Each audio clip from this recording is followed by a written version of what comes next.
जामा मस्जिद दिल्ली का ये बीच का गुंबद जो आप देख रहे हैं, आज 4:30 बजे के करीब दिल्ली में जब हवा के साथ बहुत बहुत तूफ़ान आया, उस तूफ़ान में जामा मस्जिद के बीच के गुंबद का ये कलश जो तकरीबन 10 से 12 फीट ऊंचा था और नीचे से तकरीबन 6 से 7 फीट था। ये 3 टुकड़े हुए, इसके 2 टुकड़े नीचे आकर गिर गए और एक टुकड़ा अभी भी वहाँ पर रुका हुआ है। अगर इसको फौरी तौर से नहीं उतारा गया और ये वहाँ से गिरकर नीचे आया तो सामने जो इसके दीवार आपको दिखाई दे रही है ये भी डैमेज होगी और वो हिस्सा भी नीचे आ सकता है। इसके अलावा आज के तूफ़ान में जामा मस्जिद में कई पत्थर गिरे, कई सफ़ेद पत्थर की जालियाँ नीचे गिरी। 2 से 3 लोग जो देखे जा रहे थे उस वक्त ज़ख्मी हुए और लोग उनको गोद में लेकर भाग रहे थे।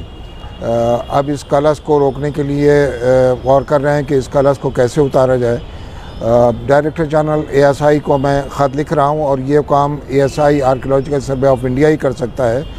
तो जितना जल्द से जल्द मुमकिन होगा हमारी कोशिश है कि इस कलश को उतारा जाए और उसके बाद दोबारा इसको लगाया जाए।